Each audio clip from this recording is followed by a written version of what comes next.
Κύριε Υπουργέ, έχετε το λόγο και στη συνέχεια θα τοποθετηθούν οι εκπρόσωποι των κομμάτων. Και σας καλωσορίζουμε κιόλας στην Επιτροπή και σας ευχαριστούμε που ερχόσαστε να μας ενημερώσετε. Ευχαριστώ, κύριε Πρόεδρε. Μην ξεχνάμε ότι μέχρι πρόσφατα ήμουνα και μέλος της Επιτροπής και είμαι στη θέση να γνωρίζω το σημαντικότατο ρόλο που διαδραματίζει. Θεωρούσα πάντοτε, από όποια θέση και αν έχω ταχθεί να υπηρετώ τα δημόσια πράγματα, ότι η ενημέρωση των διαρκών επιτροπών είναι εξαιρετικής σημασίας για την χάραξη συνθετικής και εθνικής πολιτικής. Και ευχαριστώ και εσάς που ανταποκριθήκατε άμεσα στην πρότασή μας και τη συγκαλέσατε σήμερα. Με ιδιαίτερη λοιπόν χαρά ξεκινάμε σήμερα την συνεργασία μας ανάμεσα στο Υπουργείο Εξωτερικών και την Επιτροπή Εξωτερικών Υποθέσεων και Άμυνας. Ήδη την περασμένη Πέμπτη, όπως γνωρίζετε, πραγματοποιήθηκε συνάντηση της Επιτροπής Ευρωπαϊκών Υποθέσεων με τον αρμόδιο υφυπουργό κ. Δημήτρη Κούρκουλα, που είναι και πάλι κοντά μας, και από ό,τι είμαι σε θέση να γνωρίζω και έχω πληροφορηθεί, η συζήτηση εξελίχθηκε σε ένα ιδιαίτερα επικοδομητικό και θετικό κλίμα. Θεωρώ και νομίζω δεν θα διαφωνήσετε μαζί μου ότι στην περίοδο αυτή που διέρχεται η χώρα μας, η Ευρώπη, αλλά και όλος ο περίγυρός μας, το γεωπολιτικό περιβάλλον μέσα στο οποίο υπάρχει και δραστηριοποιείται η χώρα μας, σε επίπεδο πολιτικών αλλαγών και αναταραχών, είναι η στιγμή όλα τα κόμματα να βρούμε μια κοινή γραμμή πλεύσης για το καλό της πατρίδας, για το καλό της Ελλάδος. Η συγκυρία είναι πράγματι δυσχερής, είναι δύσκολη. Δύσκολη από άποψη κοινωνική για τη χώρα μας, δύσκολη όμως και από άποψη διεθνών σχέσεων.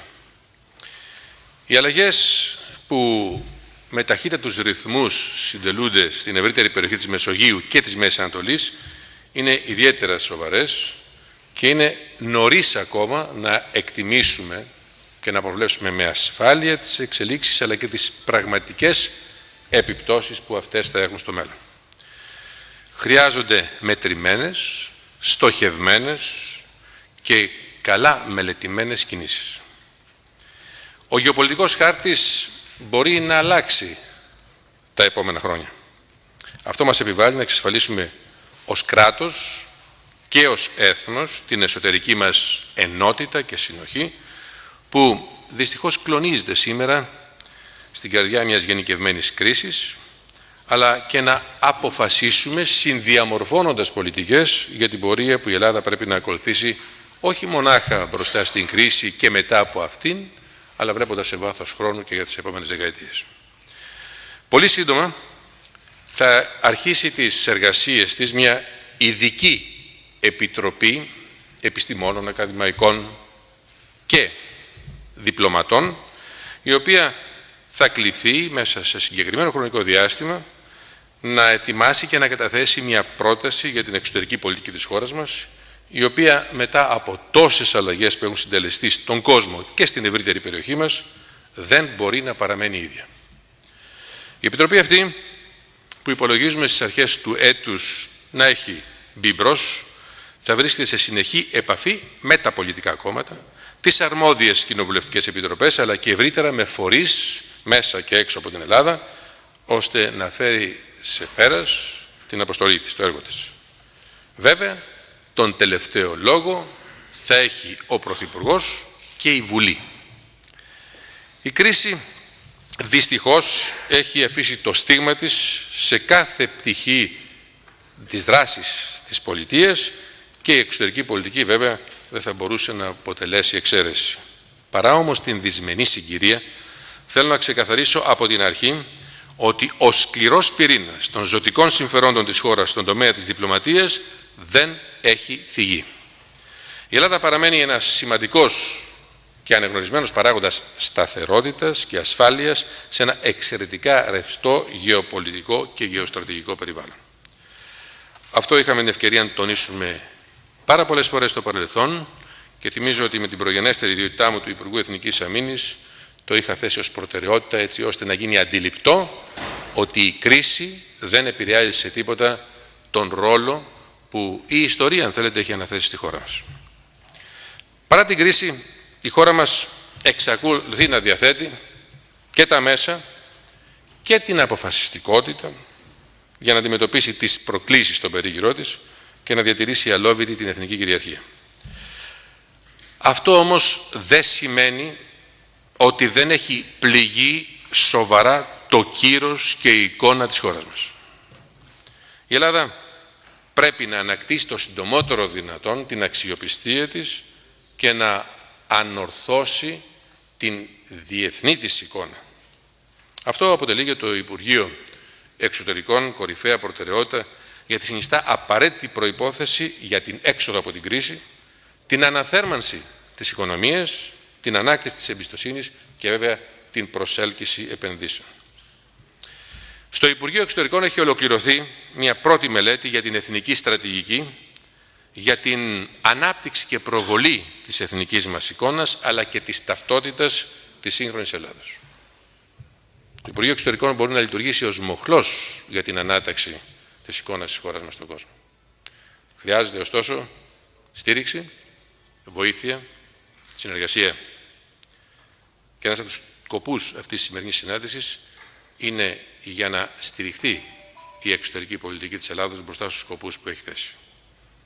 Γιατί θα συμφωνήσετε μαζί μου ότι όλες και όλοι, μέσα από την αίθουσα, όλες οι πολιτικές δυνάμεις έχουμε μέρισμα ευθύνης και κρινόμαστε αυστηρά από τους ιστορικούς, όπως έχει αποδείξει η ιστορική μας εμπειρία, για το βαθμό συμμετοχή μας στο να αποσοβηθούν κίνδυνοι και το κυριότερο να επιτευχθούν συγκεκριμένοι στόχοι και να έρθουν αποτελέσματα.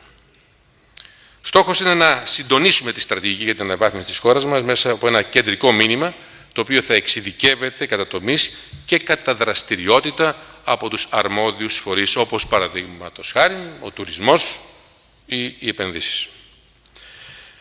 Κυρίες και κύριοι συνάδελφοι, η δημοσιονομική κατάσταση, το είπα και πρωτήτερα, έχει αναντήρητα περιορίσει τις δυνατότητες που έχουμε σε σχέση με το παρελθόν. Το Υπουργείο Εξωτερικών έχει άξια, δοκιμασμένα και έμπειρα στελέχη, τα οποία υπερβάλλουν αυτούς για να ανταποκριθούν στην αποστολή τους, παρά το γεγονός ότι η δημοσιονομική συγκυρία, κρίση, με τις συνακόλουθες πιέσεις, δυστυχώς τείνουν στο να τους αποθαρρύνουν και να αποδυναμώσουν τον ρόλο τους. Είμαι σε θέση να γνωρίζω μετά από 3 μήνες στο Υπουργείο ότι το έμψυχο δυναμικό όλων των κλάδων με πρώτη διπλωματική υπηρεσία είναι στην πρώτη γραμμή της συλλογικής εθνικής προσπάθειας για να μπορέσει η χώρα μας να ξαναβρει το βηματισμό, τον προσανατολισμό και το κυριότερο, το σημαντικό ρόλο που της αναλογεί μπροστά στις δραματικές εξελίξεις στην περιοχή μας. Πρέπει όμως να εξυγχρονίσουμε ταυτόχρονα το θεσμικό πλαίσιο μέσα στο οποίο λειτουργεί το Υπουργείο Εξωτερικών και βέβαια να εξορθολογήσουμε τις δαπάνες του. Αυτό επιχειρούμε με την αναστολή λειτουργίας αντιπροσωπιών μας στο εξωτερικό, χωρίς βέβαια να αφήνουμε κενό, μεταφέροντας την αρμοδιότητα σε πρεσβείες μας που βρίσκονται σε γειτονικές χώρες. Πρέπει να σας πω ότι στο παρελθόν έχει ξανασυμβεί αυτό.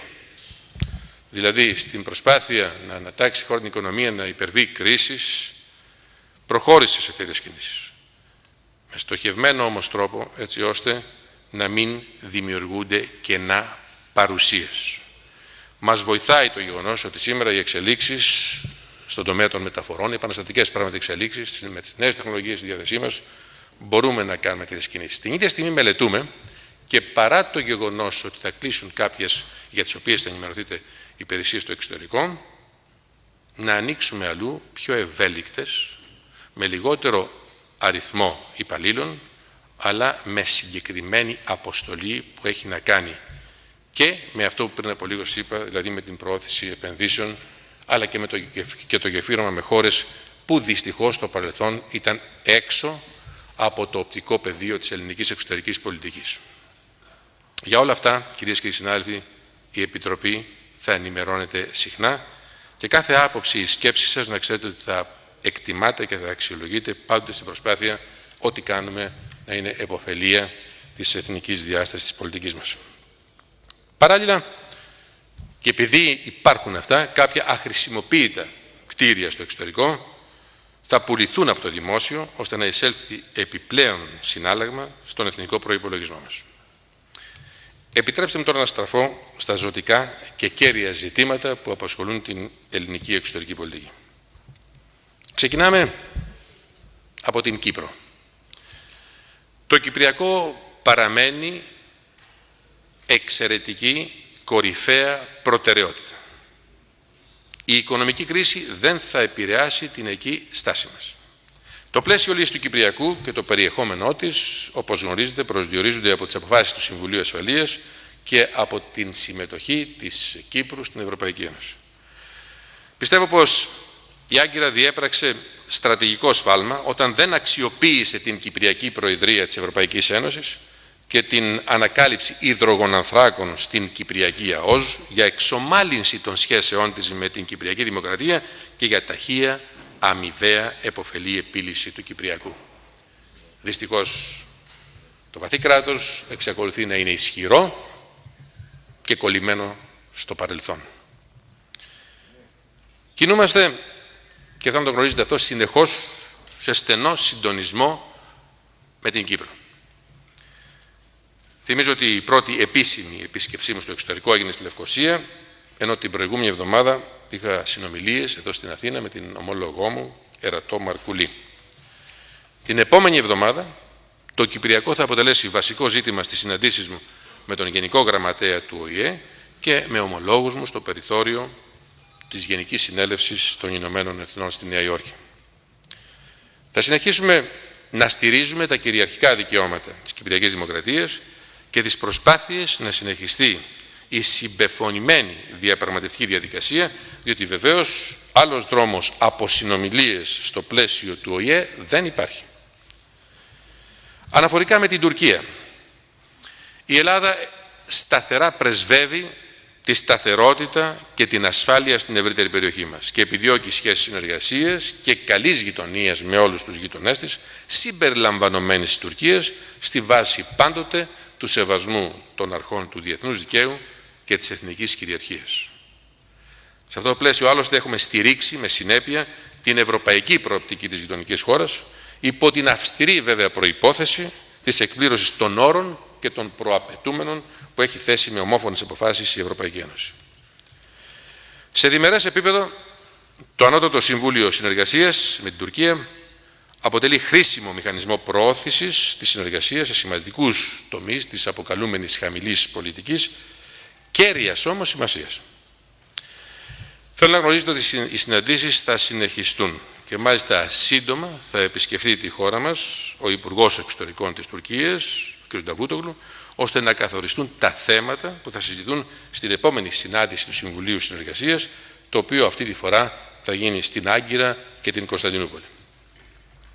Η πρόοδος, ωστόσο, σε τομείς όπως το εμπόριο και ο τουρισμός, αν και αμοιβαία επωφελής, δεν επαρκεί για την οικοδόμηση εμπιστοσύνης και την πλήρη εξομάλυνση των ελληνοτουρκικών σχέσεων. Οι παραβιάσεις του εθνικού εναέριου χώρου μας, οι παραβάσεις των κανόνων εναέριας κυκλοφορίας και των ελληνικών χορηγών υδάτων συνεχίζονται, εξακολουθούν, ενώ και στον τομέα της λαθρομετανάστευσης χρειάζεται και πρέπει να έχουμε καλύτερη συνεργασία. Ζητούμενο είναι να πάυσουν οριστικά όλες οι παραβιάσεις ή αμφισβητήσεις ελληνικής κυριαρχίας και δικαιοδοσίας. Να τελειώνουμε πια με συμπεριφορές που ανάγονται σε άλλες εποχές, που δεν συνάδουν με διεθνείς προβλέψεις και με διεθνείς διαδικασίες ασφαλείας που καλλιεργούν τριβές και ένταση. Να αρθεί το κάζους μπέλι, κατάλοιπο άλλων εποχών και νοοτροπιών που είναι κατάφορα αντίθετο στον χάρτη των Ηνωμένων Εθνών. Στο πλαίσιο της επιθυμίας μας για να επιτευχθεί πρόοδος στις ελληνοτουρκικές σχέσεις, εντάσσονται και οι προσπάθειές μας για την επίλυση της διαφοράς οριοθέτησης της υφαλοκρηπίδας με την Τουρκία, γι' αυτό και οι διερευνητικές επαφές θα συνεχιστούν. Πρέπει να εξαντλήσουμε όλα τα περιθώρια επαφών, ώστε να καταλήξουμε σε σταθερές, βιώσιμες και επωφελείς λύσεις με απόλυτη προάσπιση των κυριαρχικών μας δικαιωμάτων. Το ζήτημα της αποκλειστικής οικονομικής ζώνης δεν εξετάζεται μεμονωμένα, αλλά στο ευρύτερο πλαίσιο της θέσπισης και οριοθέτησης θαλασσίων ζωνών, σύμφωνα με τις προβλέψεις του διεθνούς δικαίου και ειδικότερα της Διεθνούς Συμβάσεως για το Δίκαιο της Θάλασσας του 1982. Στρατηγικός στόχος της Ελλάδος είναι η οριοθέτηση όλων των θαλασσίων ζωνών με όλους τους γείτονές της, εξέλιξη που θα συμβάλλει στην εμπέδωση της σταθερότητας και της ανάπτυξης στην περιοχή μας. Η Ελλάδα δεν απεμπολεί οποιοδήποτε κυριαρχικό της δικαίωμα και φυσικά η κήρυξη της ΑΟΣ δεν μπορεί να αποτελέσει εξαίρεση. Στο πλαίσιο αυτό, η θέσπιση ΑΟΣ στον ελληνικό θαλάσσιο χώρο αποτελεί κυριαρχικό δικαίωμα, το οποίο η χώρα μας είναι αποφασισμένη να ασκήσει, μετά όμως από καλή προετοιμασία στο πλαίσιο της ευρύτερης στρατηγικής της. Θέλω επίσης να τονίσω ότι η Ελλάδα παραμένει ο στεναρός υποστηρικτής και αρρωγός των δικαίων του Οικουμενικού Πατριαρχείου και των ομογενών μας στην Τουρκία, παρακολουθώντας από κοντά όλες τις εξελίξεις που τους αφορούν. Τα τελευταία χρόνια η τουρκική πολιτική ηγεσία, στο πλαίσιο των εσωτερικών μεταρρυθμίσεων και της ενταξιακής της πορείας, έχει προβεί σε κάποιες καταρχήν θετικές χειρονομίες έναντι ιδίως του Οικουμενικού Πατριαρχείου και των μη μουσουλμανικών μειονοτήτων για την αποκατάσταση αυθαιρεσιών και αδικιών του παρελθόντος. Μένουν ωστόσο πολλά ακόμα να γίνουν και θα ήθελα εδώ να αναφερθώ στην Θεολογική Σχολή της Χάλκης και τη δημιουργία των συνθηκών εκείνων που θα επέτρεπαν και θα διευκόλυναν την επιστροφή των ομογενών μας στις αιστείες τους.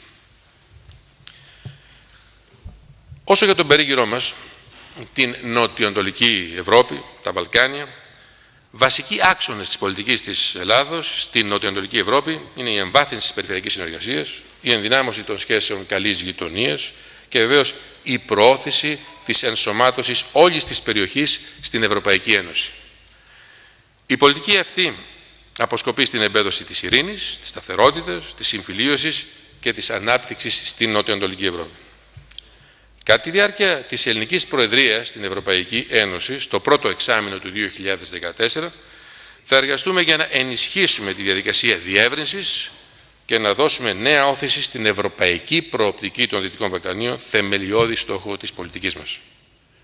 Πάντα πιστεύαμε ότι η περιοχή αυτή, που ιστορικά πάντοτε είναι αναφορά κρίσεων, τριβών, οπισθοδρόμησης, εμφυλίων πολέμων, φανατισμών, μπορεί να μετατραπεί σε μια όαση και ασφάλειας, συνεργασίας και παράδειγμα για ολόκληρο τον κόσμο. Για όλα αυτά όμως χρειάζεται πάρα πολλή δουλειά και το κυριότερο να ανακαλύψουμε στην ευρύτερη περιοχή μας συνομιλητές που θα αντιλαμβάνονται το ίδιο το μέλλον του γεωπολιτικού αυτού περιβάλλοντος. Θέλω στο σημείο αυτό να προτείνω στον Πρόεδρο να προγραμματίσουμε μια κοινή συνεδρίαση των Επιτροπών Εξωτερικών και Ευρωπαϊκών Υποθέσεων με την συμμετοχή αυτή τη φορά και των Ελλήνων Ευρωβουλευτών, προκειμένου να συζητήσουμε όλα τα θέματα που σχετίζονται με τις εξελίξεις στην Ευρώπη και την Ελληνική Προεδρία, σε συνέχεια και της ενημέρωσης που έκανε την προηγούμενη εβδομάδα στην Αρμόδια Επιτροπή ο κ. Κούρκουλας. Αναφορικά τώρα με την πρώην Ιουγκοσλαβική Δημοκρατία της Μακεδονίας. Σε ό,τι αφορά τη γειτονική αυτή χώρα, η οριστική επίλυση του ζητήματος του ονόματος γνωρίζετε ότι αποτελεί ζωτική σημασία στόχο της εξωτερικής μας πολιτικής. Είναι ζωτικής σημασίας για τη χώρα μας. Υποστηρίζουμε τη διαδικασία διαπραγματεύσεων υπό την αιγίδα του Οργανισμού Ηνωμένων Εθνών και συμμετέχουμε σε αυτή με καλή πίστη. Η Ελλάδα έχει αποδείξει στο τραπέζι των διαπραγματεύσεων ότι έχει κάνει ολόκληρο το βήμα που της αναλογεί. Και να σημειώσουμε ότι δεν ήταν καθόλου εύκολο. Αυτό που χρειαζόμαστε είναι έναν αξιόπιστο συνομιλητή, όπως είπα πρωτήτερα, από την άλλη πλευρά, που θα αφήσει πίσω του το βαλκανικό σύνδρομο του 19ου αιώνα και αντί να χρησιμοποιεί το ζήτημα της ονομασίας για εσωτερικό πολιτικό όφελος, καλλιεργώντας τον εσωστρεφή εθνικιστικό λαϊκισμό, επιζήμιο και για τη δική του χώρα, να συνειδητοποιήσει την αξία, την μεγάλη πραγματική αξία της κοινής μας πορείας στην ευρωπαϊκή οικογένεια. Με άλλα λόγια, να έχει οδηγό του το μέλλον.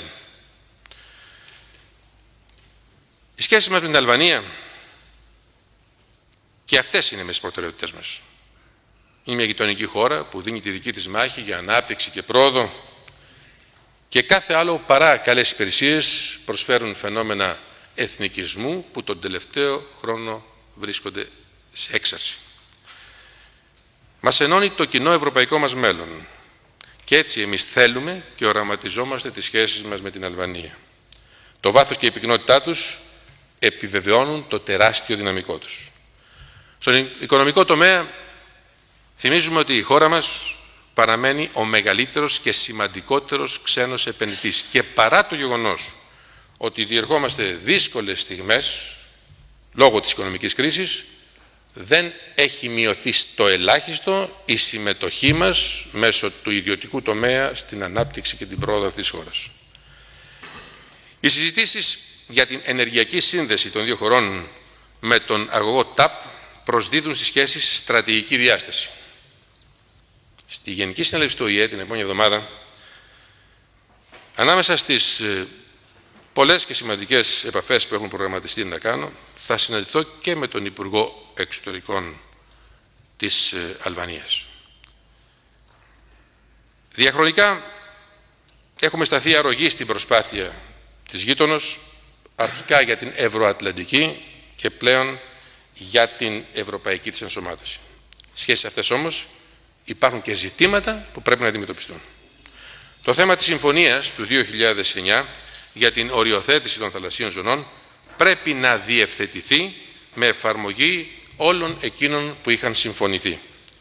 Είναι βέβαια, όπως είπα και πρωτήτερα, ανησυχητική η ενίσχυση ακραίων εθνικιστικών τάσεων στην Αλβανία, οι οποίες είτε με ανιστόρητες διεκδικήσεις εις βάρος της χώρας μας, είτε ακόμα και με την άσκηση πιέσεων στην ελληνική εθνική μειονότητα, επιχειρούν να επισκιάσουν το ευρύτερο φάσμα των κοινών συμφερόντων των δύο χωρών. Εκτίμησή μας είναι ότι οι υφιστάμενες σχέσεις, αν και καλές, υπολείπονται σημαντικά των πραγματικών δυνατοτήτων. Καθίσταται στόχο, συνεπώς, να επανεκκινήσουμε τις σχέσεις μας ουσιαστικά. Για τον λόγο αυτό, έχω προσκαλέσει τον ομόλογό μου να επισκεφθεί σύντομα την Αθήνα και σήμερα επιβεβαιώθηκε η επίσκεψή του για την μέθα επόμενη εβδομάδα. Σημαντικός συντελεστής στην προσπάθεια αυτή είναι οπωσδήποτε η παρουσία της ελληνικής εθνικής μειονότητας στην Αλβανία, τα δικαιώματα της οποίας πρέπει να είναι σεβαστά. Η ευρωπαϊκή προοπτική και πορεία της Αλβανίας είναι μια πρόσθετη εγγύηση στην κατεύθυνση αυτή. Κυρίες και κύριοι συνάδελφοι, στρέφουμε τώρα στην περιοχή της Μέσης Ανατολής και της Βόρειας Αφρικής που αναφέρθηκα και στην εισαγωγή μου. Είναι ιστορικά και γεωγραφικά χώρος προνομιακής πολιτικής και οικονομικής παρουσίας της Ελλάδος. Το πολιτικό τοπίο αλλάζει με ταχύτητα και με δραματικό τρόπο τα τελευταία 2 χρόνια σε πολλές από αυτές τις χώρες. Οι συνέπειες από την αποκαλούμενη Ευρωπαϊκή Άνοιξη γίνονται ολοένα και πιο εμφανείς. Οι βασικές αρχές της προσέγγισής μας είναι πρώτον ότι η διαδικασία της πολιτικής μετάβασης στις χώρες αυτές είναι δική τους υπόθεση. Δεύτερον, οι ευαισθησίες και οι ιδιαιτερότητες της κάθε χώρας, κάθε λαού, πρέπει να γίνονται κατανοητές και σεβαστές σε όλους εμάς που θέλουμε και το εννοούμε όταν το λέμε να συνδράμουμε και να βοηθήσουμε. Η Ελλάδα είναι έτοιμη να προσφέρει στις νέες ηγεσίες που εξελέγησαν δημοκρατικά κάθε δυνατή υποστήριξη στις προσπάθειές τους.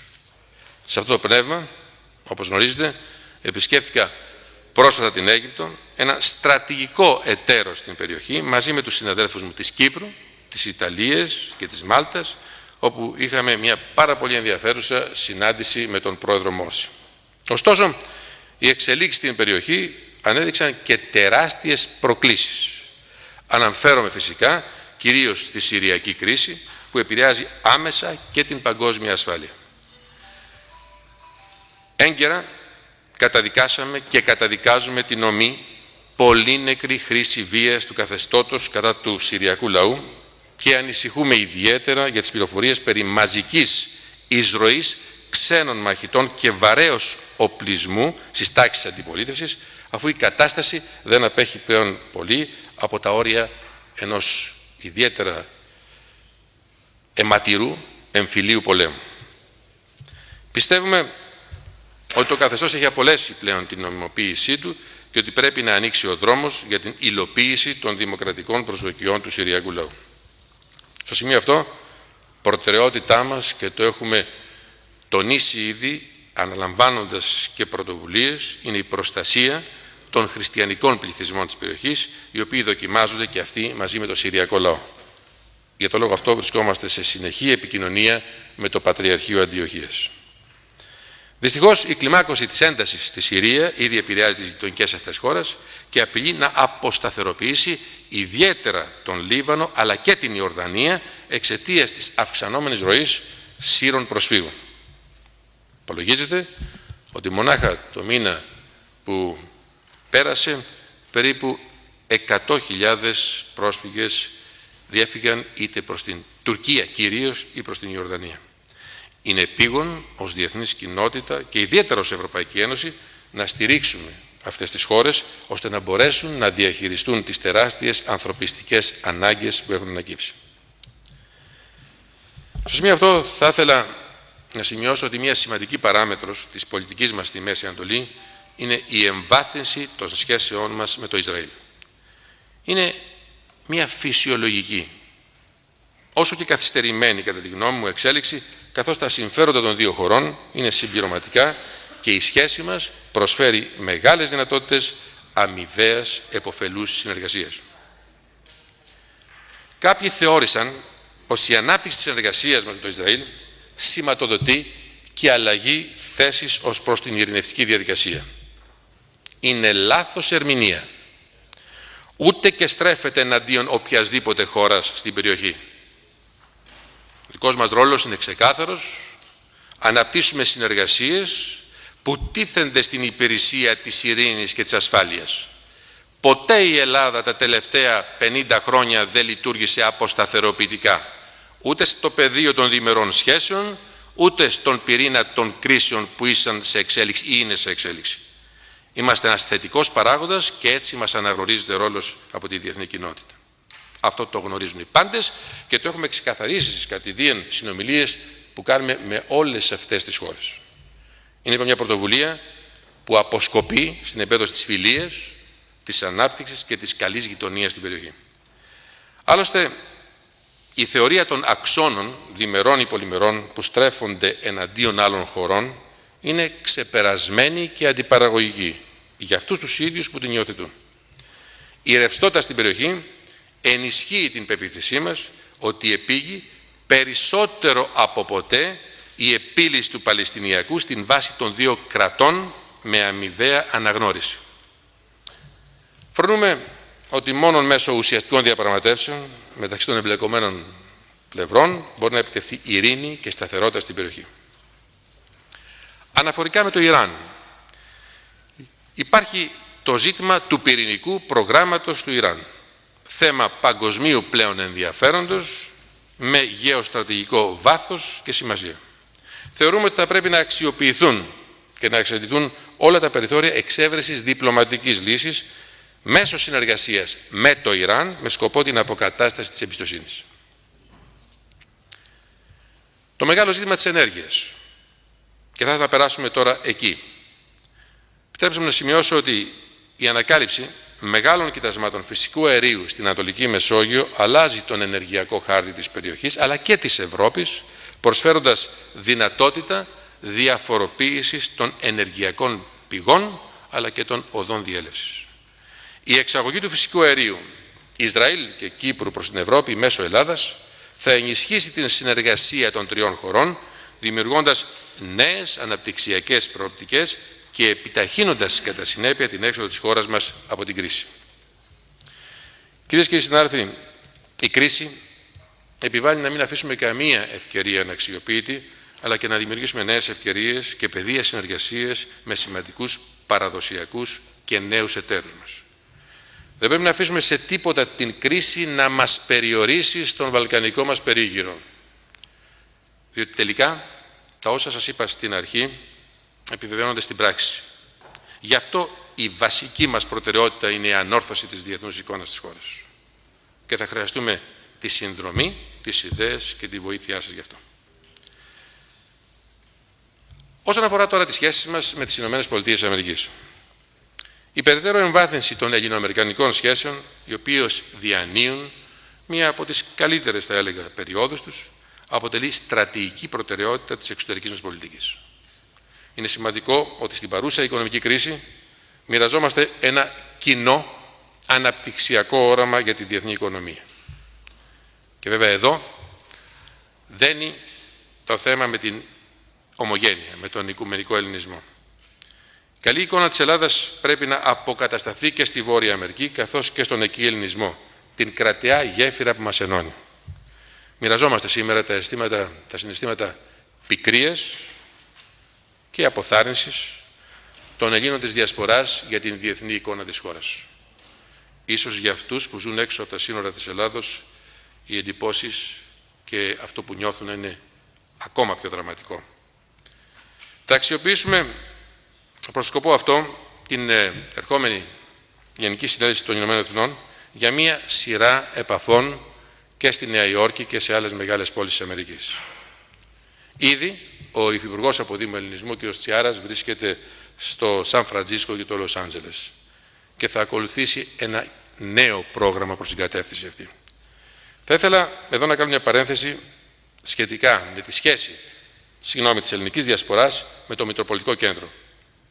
Έχουν ήδη δοθεί οδηγίες στον αρμόδιο Υφυπουργό να συντονίσει μια μεγάλη προσπάθεια μεταρρύθμισης του θεσμικού πλαισίου που διέπει το ΣΑΕ.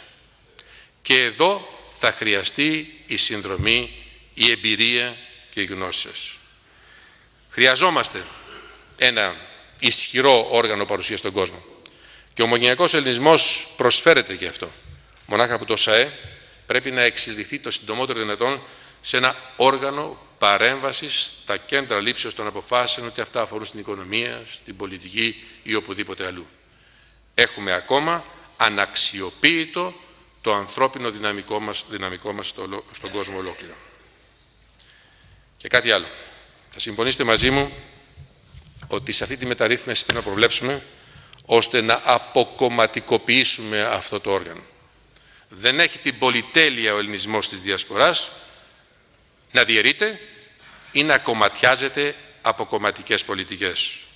Πρέπει να αναδειχθεί σε ένα εθνικό όργανο παγκόσμιας ακτινοβολίας, ρόλου και παρέμβαση. Χρειαζόμαστε ένα σύγχρονο και ευέλικτο σχήμα που θα απελευθερώσει πραγματικά τις τεράστιες δυνατότητες του οικουμενικού ελληνισμού αντί να τις περιορίζει. Για να τα συζητήσουμε όλα αυτά, θα πρότεινα, αν δεν έχετε αντίρρηση, να πραγματοποιήσουμε μια ειδική συνεδρίαση στην Βουλή. Με τη Ρωσία, πολιτική, οικονομική και στρατιωτική όσο και ενεργειακή δύναμη παγκόσμιας εμβέλειας, το ειδικό βάρος της οποίας όλο και περισσότερο αυξάνει, επιδιώκουμε την αναβάθμιση των πολιτικών μας επαφών στο υψηλότερο δυνατό επίπεδο. Σε πολλούς τομείς, όπως η οικονομική συνεργασία, το εμπόριο, οι επενδύσεις, ο τουρισμός και η ενέργεια, εκεί πραγματικά προβάλλουν τεράστιες δυνατότητες και ευκαιρίες που πρέπει να αξιοποιήσουμε προς αμοιβαίο όφελος.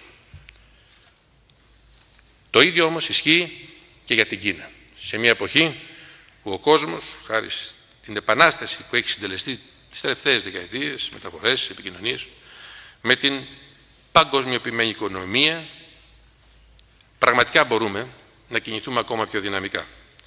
Είναι φιλικό το περιβάλλον στην Κίνα για τους Έλληνες. Οι σχέσεις με μια χώρα του ειδικού βάρους της Κίνας έχουν στρατηγικό χαρακτήρα για την Ελλάδα, τόσο στα κρίσιμα εθνικά μας θέματα, όσο και στον τομέα της διμερούς οικονομικής συνεργασίας. Άλλωστε, όπως απέδειξε η επένδυση της Κόσκο, η Κίνα αποδίδει ιδιαίτερη σημασία στην γεωπολιτική θέση της χώρας μας και υπάρχουν δυνατότητες για επέκταση αυτής της συνεργασίας.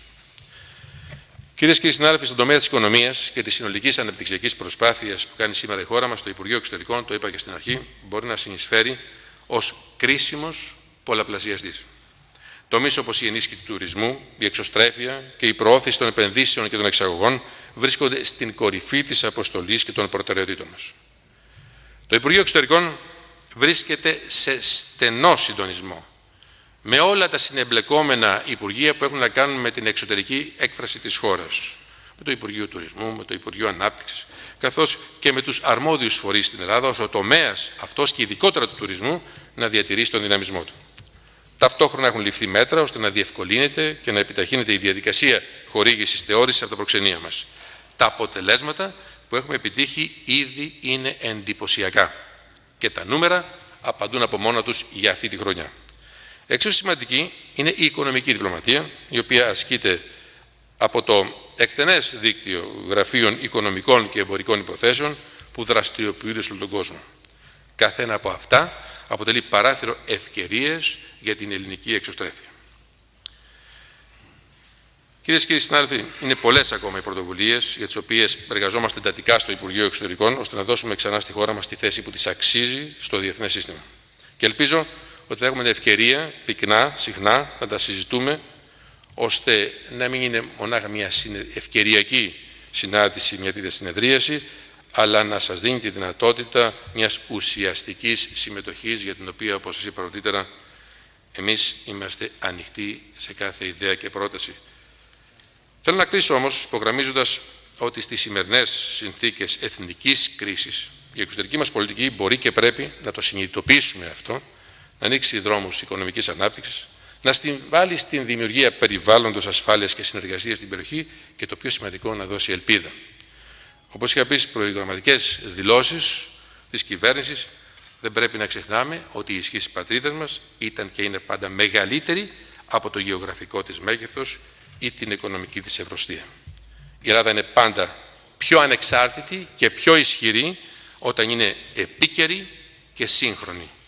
Όταν δεν έχει φοβίες και ανασφάλειες. Όταν δεν συγχέει το εθνικό με το κομματικό συμφέρον. Με αυτό το πνεύμα θα υπηρετήσω τα καθήκοντά μου και θα επιδιώξω τη συνεργασία και τη συνεννόηση με την Επιτροπή, αλλά και το άλλο σημαντικό εργαλείο που έχουμε, το Εθνικό Συμβούλιο Εξωτερικής Πολιτικής, που όπως θα έχετε ήδη πληροφορηθεί, θα συνεδριάσει για πρώτη φορά στις 8 Οκτωβρίου, μετά δηλαδή τη Γενική Συνέλευση των Ηνωμένων Εθνών.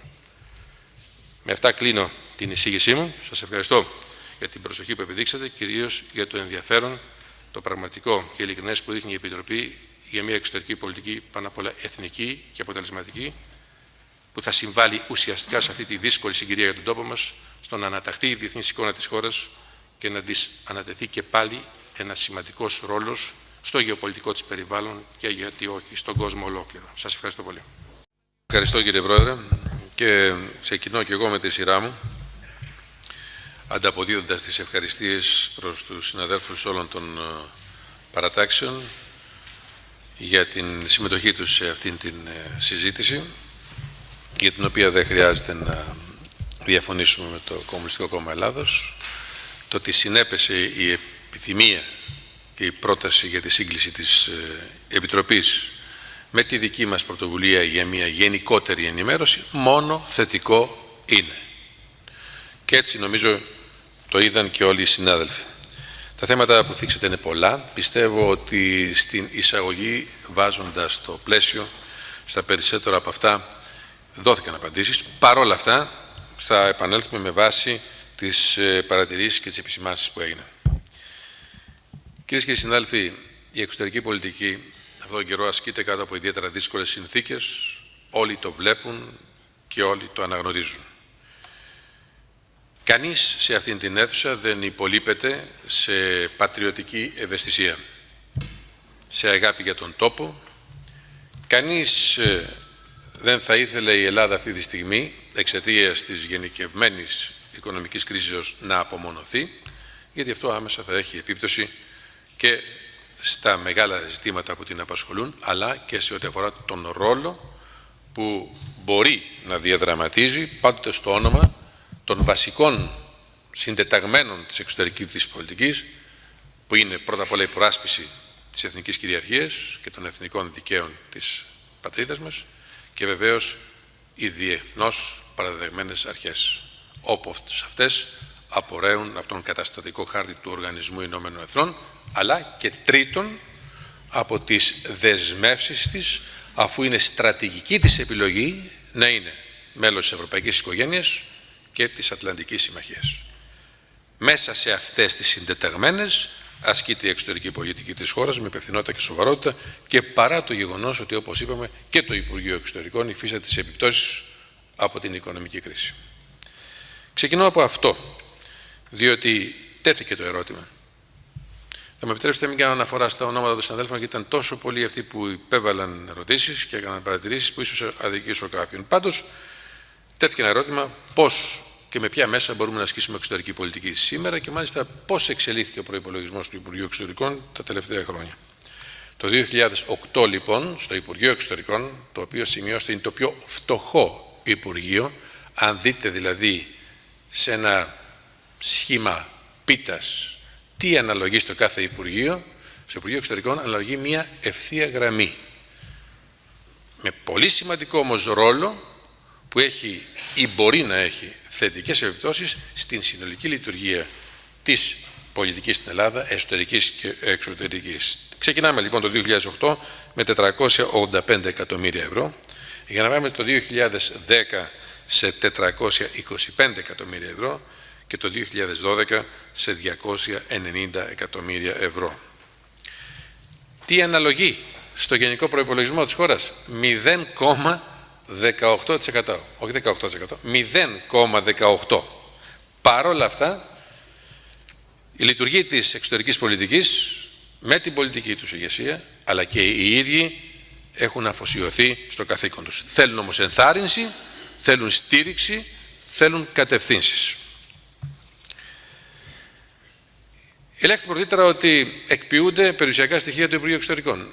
Εκείνο που κάποιοι δεν γνωρίζουν είναι ότι το οικονομικό προϊόν από αυτές τις πωλήσεις περιέρχεται πάλι στο Υπουργείο Εξωτερικών, ακριβώς για να μην επιβαρυνθεί περισσότερο το κομμάτι που έχει να κάνει με τις αποδοχές, κυρίως εκείνων που υπηρετούν στο εξωτερικό κάτω από τις ιδιαίτερα δύσκολες συνθήκες. Παρ' όλα αυτά, συνειδητά η διπλωματική υπηρεσία και η λειτουργία του Υπουργείου Εξωτερικών όλων των κλάδων αποδέχτηκαν και αυτοί μείωση των αποδοχών τους.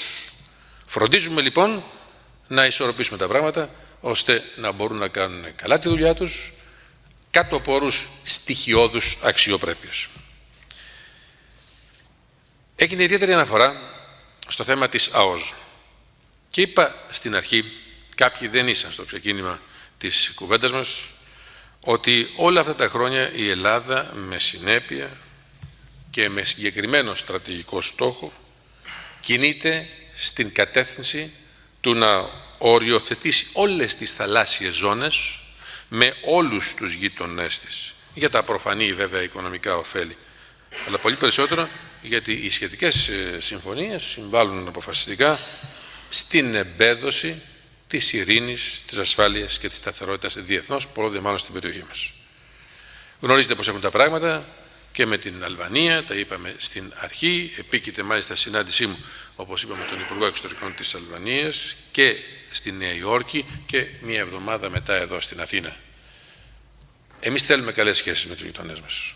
Πάντοτε στη βάση του αμοιβαίου σεβασμού και της ιστορίας και του πολιτισμού και της αξιοπρέπειας κάθε χώρας. Το εκπέμπουμε αυτό το μήνυμα. Το τελευταίο καιρό, σχέσεις με τις γειτονικές χώρες και εκτιμώ τι έχει να κάνει με την οικονομική κρίση που μας γύρισε, όπως πολύ σωστά ελέγχθη, προς τα μέσα και προς τα πίσω, έπεσαν σε δεύτερη μοίρα. Κινούμεθα λοιπόν στο να δημιουργήσουμε καλές σχέσεις με όλους τους γείτονες. Και βεβαίως με την Αλβανία. Το πρόβλημα εκεί είναι εσωτερικό της Αλβανίας, μην το ξεχνάτε αυτό, μιλάω κυρίως για την οριοθέτηση των θαλασσίων ζωνών. Πιστεύουμε όμως ότι είναι στρατηγικό συμφέρον και των δύο χωρών αυτή η εκκρεμότητα να κλείσει το συντομότερο δυνατόν και εκτιμώ από τις δηλώσεις που έγιναν πρόσφατα και στα Τύρανα ότι προς τα εκεί κατευθύνεται και η δική τους πολιτική. Με την Τουρκία. Εκεί εμείς έχουμε στείλει ξεκάθαρα μηνύματα. Και πρέπει να σας πω ότι προετοιμαζόμαστε και πολιτικά και νομικά. Όταν έλθει η ώρα θα γίνουν πρώτα απ' όλα οι απαραίτητες ενημερώσεις μέσα στη Βουλή. Αυτά τα πράγματα δεν γίνονται ξαφνικά, απροειδοποίητα, μόνο και μόνο γιατί έτσι πρέπει να γίνει. Πρέπει να αποδώσει, να φέρει αποτέλεσμα, να αξιοποιηθεί ο πλούτος που πράγματι διαθέτει η πατρίδα μας. Τούτη την ώρα που μιλάμε, όπως ξέρετε, το Υπουργείο Ενέργειας έχει εκπονήσει ένα πλήρες σχέδιο για αξιοποίηση συγκεκριμένων ζωνών της χώρας μας, όπου αποδεδειγμένα υπάρχουν προς αξιοποίηση κοιτάσματα. Το θέμα επιτέλους άνοιξε στην Ελλάδα, χρειάζεται όμως πολύ σωστή, πολύ προσεκτική διαχείριση και αυτό κάνει η κυβέρνηση. Τόσο ο Πρωθυπουργός, όσο και οι συναρμόδιοι υπουργοί επανειλημμένως έχουν αναφερθεί και στην οριοθέτηση των θαλασσίων ζωνών και της ΑΟΖ. Τα αναφέρετα κυριαρχικά μας δικαιώματα δεν έχουν απεμποληθεί από καμία κυβέρνηση. Από την άλλη μεριά, τα οικονομικά συμφέροντα της χώρας, άλλο τα κυριαρχικά, κύριε Παφίλη, και άλλο τα οικονομικά συμφέροντα όπως αυτά ορίζονται από τις διεθνείς συνθήκες, και αυτά προστατεύονται. Η πολιτική μας δεν είναι πολιτική υποχωρητική, είναι πολιτική αποτελεσμάτων. Θα συμφωνήσετε μαζί μου ότι η εξωτερική πολιτική από αυτό κρίνεται. Ο κύριος Πρόεδρος της Επιτροπής αναφέρθηκε και στο South Stream. Θα ήθελα να το απαντήσω λέγοντάς του ότι εμείς αξιοποιούμε κάθε δυνατότητα με βάση και τις γεωπολιτικές συγκυρίες και ισορροπίες. Στο πλαίσιο αυτό δεν μπορούμε να διαφορήσουμε και για τον ΤΑΠ. Ξέρετε ότι στην ευρύτερη περιοχή, μετά το άνοιγμα αυτού του μεγάλου κεφαλαίου της ενέργειας, εκδηλώνονται και συγκρούονται ισχυρά οικονομικά συμφέροντα. Εμάς είναι επιλογή μας ο ΤΑΠ. Καθιστά την Ελλάδα στρατηγικό εταίρο και το κυριότερο της εξασφαλίζει επάρκεια σε φυσικό αέριο. Υπάρχουν και ανταγωνιστικές διαδρομές αυτών των αγωγών φυσικού αερίου που έρχονται από το Αζερμπαϊτζάν και αναφέρομαι στο Nabucco West. Αυτές τις μέρες λοιπόν έχουν ολοκληρωθεί οι πρώτες διαβουλεύσεις. Έχουμε ετοιμάσει ένα κείμενο, ένα μνημόνιο, Memorandum of Understanding, χαμογελάει ο κ. Χαμένος μόλις ακούει τη λέξη, το οποίο επιδιώκουμε να συνυπογράψουμε με τον Υπουργό Εξωτερικών της Ιταλίας, με τον οποίο, όπως ξέρετε, είχα έρθει σε επαφή πρόσφατα, και της Αλβανίας, το Memorandum of Understanding στα Ηνωμένα Έθνη, και μετά πανηγυρικά αυτό να γίνει στην Ελλάδα. Βιαζόμαστε για να προλάβουμε άλλους, για να σας το πω έτσι πάρα πολύ απλά, διότι αυτό είναι επωφελές για τα στρατηγικά ενεργειακά μας συμφέροντα. Σε ό,τι αφορά τον Μπουργκάς Αλεξανδρούπολη, αυτό δεν σταμάτησε με υπαιτιότητα της ελληνικής πλευράς. Ήταν ένα σημαντικό έργο, προσωπικά εκτιμώ ότι ο ΤΑΠ είναι 10 φορές πολύ πιο σημαντικός, αλλά όλα είναι σημαντικά, σταμάτησε με πρωτοβουλία της Βουλγαρίας. Στην πρόσφατη επίσκεψη που πραγματοποίησε στην Αθήνα ο πρόεδρος της Βουλγαρίας και στις συνομιλίες που έγιναν στο Προεδρικό Μέγαρο, θέσαμε το θέμα. Η πόρτα δεν είναι κλειστή και θα επιμείνουμε να μείνει ανοιχτή, γιατί όχι και εκεί να προωθηθεί αυτό το σχέδιο. Κύριε Πρόεδρε των Ανεξαρτήτων Ελλήνων, θα συμφωνήσετε μαζί μου, μιας και δείξατε ιδιαίτερη ευαισθησία, όπως και όλοι μας θέλω να πιστεύω, στο θέμα των όσων συμβαίνουν αυτή τη στιγμή στη Συρία. Άλλο πρόσφυγες από τον πόλεμο στη Συρία και άλλο παράνομη οικονομική μετανάστευση. Θα φτάσω εκεί. Είναι δύο διαφορετικές προσεγγίσεις. Διέπονται από δύο διαφορετικά καθεστώτα και έτσι αντιμετωπίζουν από εμάς. Θα ομολογήσω, διότι δεν το ξέρω, ερώτησα για τους συνεργάτες μου, ότι δεν έχουμε καμία πληροφόρηση, προφανώς ξέρετε κάτι παραπάνω και μας βοηθάτε από την ώρα που κάτι τέτοιο επιβεβαιωθεί, ότι έχουμε τραυματίες από τη Συρία. Ένα πακέτο συνεργασίας είχε εκπονηθεί παλιότερα για την νοσηλεία εδών τραυματιών από επίσης τραγικά γεγονότα που συνέβησαν στην Λιβύη. Εκεί όχι μονάχα το γνωρίζαμε, αλλά πρέπει να σας πω έγινε και παρέμβαση τόσο από εμένα όσο και από τον Υφυπουργό, τον κ. Κούρκουλα, συνεχώς, ώστε να τακτοποιηθούν και οι οικονομικές εκκρεμότητες που απέραιαν από αυτές τις συνεννοήσεις ανάμεσα σε ελληνικών συμφερόντων κλινικές και νοσοκομεία, αλλά και τα ξενοδοχεία. Θέλω να σας πω ότι με τη Λιβύη ξεκινήσαμε, επικοινώνησα τηλεφωνικά με τον Υπουργό Εξωτερικών της Λιβύης και παρά το γεγονός ότι και αυτή η χώρα αυτές τις μέρες είναι σε αναταραχή με τα όσα συμβαίνουν, θέλουμε και με τους Λίβιους να αναπτύξουμε καλές σχέσεις. Διότι και εκεί, και απορώ πως δεν τέθηκε σήμερα, υπάρχει το ανοιχτό ζήτημα της οριοθέτησης της ΑΟΣ μαζί τους. Όπως και με την Αίγυπτο. Πρόσφατα δε, μιας και νομίζω πάλι εσείς ρωτήσετε, στο ταξίδι που έκανα στην Αίγυπτο, είχα και κατηδίαν σύντομη συνομιλία, μιας και εκεί αποφασίσαμε αμέσως μετά την Γενική Συνέλευση να έχουμε διμερείς επαφές σε επίπεδο Υπουργών Εξωτερικών με τον συνάδελφό μου εκεί και του μίλησα επίσης για την οριοθέτηση της ΑΟΣ. Δεν συζητήσαμε λεπτομερία, αλλά όλα αυτά τα θέματα πλέον είναι ανοιχτά.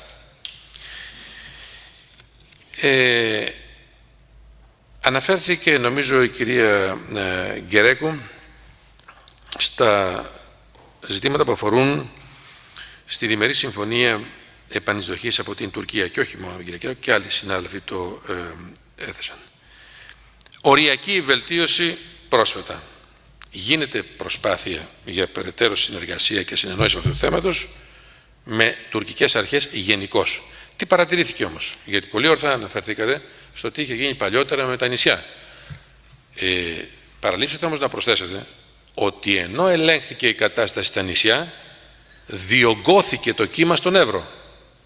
Ξέρετε, όλοι αυτοί που διακινούν ανθρώπινες ψυχές, και εκεί έχει μεγάλες ευθύνες η γειτονική χώρα από την ώρα που δεν έχει καταφέρει να ελέγξει αυτή την κατάσταση, βρίσκουν τους τρόπους να ξεφεύγουν.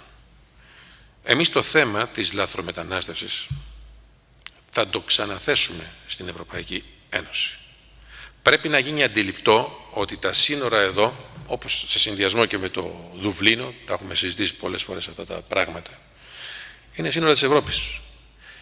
Και είχαμε πει παλιότερα, τότε ήμουν μέλος της Επιτροπής σας, όταν είχε έλθει εδώ νομίζω η αρμόδια επίτροπος από την Ευρωπαϊκή Ένωση, καλό θα είναι να επισκεφθεί και την Τουρκία, η οποία μπορεί να μην είναι μέλος της Ευρωπαϊκής Ένωσης, αλλά έχει μεγάλη ευθύνη από το γεγονός και μόνον ότι δεν έχει επιδείξει και ιδιαίτερη προσοχή στο θέμα αυτό.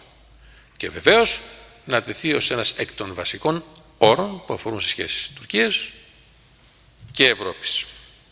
Ήδη ο κύριος Κούρκουλας μελετά το θέμα για το επόμενο Συμβούλιο Γενικών Υποθέσεων. Πέρα και πάνω από μέτρα αστυνομικής επιτήρησης, κυρία Δούρου, ελέγχου και επαναπροώθησης, αναγκαία μια ολοκληρωμένη μεταναστευτική πολιτική. Για να έχει η επαναπροώθηση περιεχόμενο και νόημα. Και επειδή εδώ πρέπει να λέμε τα πράγματα όσο μπορούμε με καλύτερη δόση ειλικρίνειας, δεν παίρνει και τον καλύτερο βαθμό η Ελλάδα για τη μεταναστευτική της πολιτική τα τελευταία 20 χρόνια. Από τον καιρό εκείνο δεν προνοήσαμε, δεν διαβλέψαμε, δεν ελέγξαμε. Αλλά σχετική αξία έχει, μιας και έκανε κάποιο υπενιγμό πρωτήτερα ο κ. Βαρεμένος, τι έγινε, τι δεν έγινε τότε. Με τα εάν και τα πρέπει δεν ασκείται πολιτική εκ των υστέρων. Τώρα τι κάνουμε και κατά πόσον είμαστε έτοιμοι εδώ μέσα, αφήνοντας στην άκρη ενδεχομένως και κάποιες ιδεολογικές ή φιλοσοφικές διαφορές, να συνταχθούμε πίσω από μια ενιαία πολιτική η οποία θα έχει διάρκεια αντοχή στο μέλλον. Κυβερνήσεις έρχονται και απέρχονται. Το κακό είναι εδώ ότι κάθε φορά κάθε κυβέρνηση ανακαλύπτει μέσα από τη δικιά της πολιτική την πραγματικότητα. Δεν είναι έτσι τα πράγματα.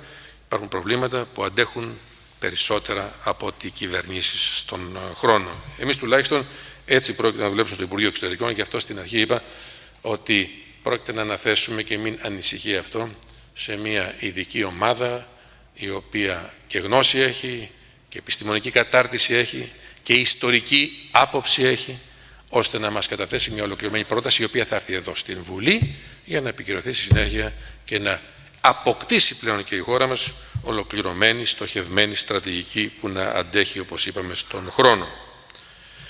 Με τα Σκόπια αντιμετωπίζουμε αυτή την κατάσταση υπό το φως των εξελίξεων. Σας τα είπα στην αρχή και τα επαναλαμβάνω και τώρα, προσθέτοντας ότι εμείς είμαστε υπέρ της πραγματοποίησης ουσιαστικών συναντήσεων.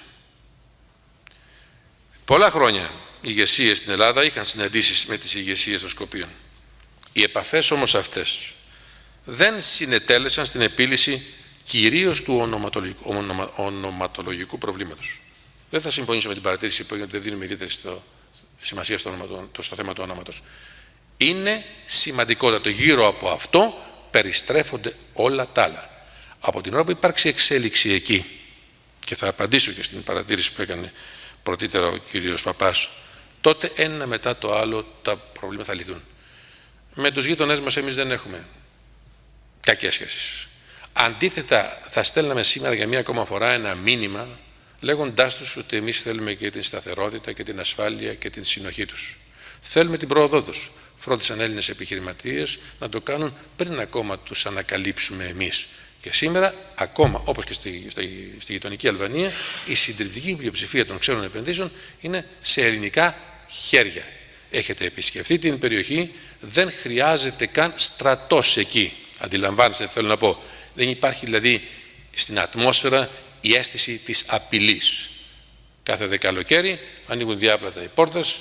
Η Βόρειος Ελλάδα το γνωρίζει καλύτερα από όλους. Δεν έχετε παρά να επισκεφτείτε την περιοχή του Πλαταμόνα, όπου θα διαπιστώσετε ότι κυριαρχεί το σκοπιανό στοιχείο. Οι άνθρωποι αυτοί, οι πολίτες, θέλουν να ταξιδέψουν, να βρουν ανοιχτά τα σύνορα. Πρέπει όμως να αντιληφθεί η ηγεσία της γειτονικής χώρας ότι ο εσωστρεφής εθνικιστικός λαϊκισμός που διέπει την όψιμη πολιτική στο εσωτερικό της χώρας με τη ρητορική που συνοδεύει κυρίως την ηγεσία τους, μόνο κακό κάνει.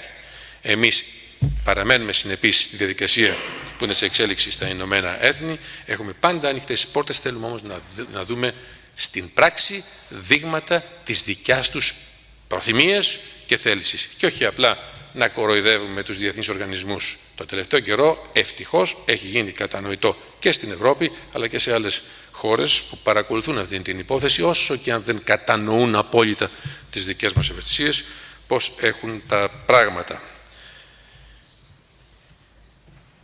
Η θέση μας λοιπόν προς τα εκεί κινείται σε αυτήν την κατεύθυνση.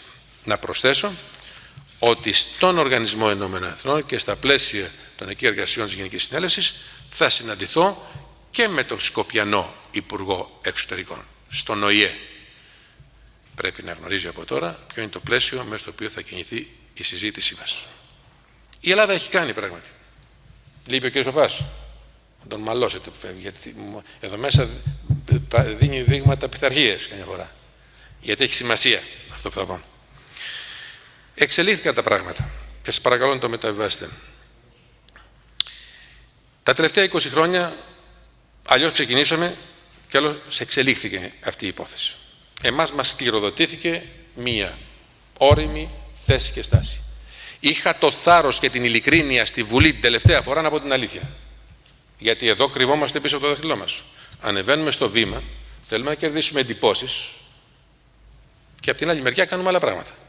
Θέλω να σας πω ότι εγκαινιάζεται μια άλλη διαφορετική σχέση με τη Βουλή. Εδώ και στις κατηδίαν συναντήσεις που θα γίνονται στο Υπουργείο θα σας λέμε μόνον την αλήθεια. Γιατί έτσι πιστεύουμε ότι διαφωτίζουμε περισσότερο την πραγματικότητα. Γιατί θα ήθελα να πω και σε εσάς και στον κύριο Παπά, κανείς δεν υπολείπεται σε πατριωτισμό. Μπορεί να έχουμε διαφορετικές απόψεις, να βλέπουμε τα πράγματα από διαφορετικό φίλτρο, ιδεολογίες, φιλοσοφίες, ιστορικές αντιλήψεις. Αλλά όλοι είμαστε πατριώτες, το ίδιο ευαίσθητοι και ας αναγνωρίσουμε ένας τον άλλον την διαφορετική άποψη. Το θέμα είναι πώς θα μπορέσουμε σε κάποια στιγμή να συνθέσουμε έτσι ώστε και η εξωτερική πολιτική που είναι η κατεξοχήν έκφραση της εθνικής πολιτικής να μην αλλάζει κάθε φορά που αλλάζει η κυβέρνηση ή κάθε φορά που αλλάζει υπουργός.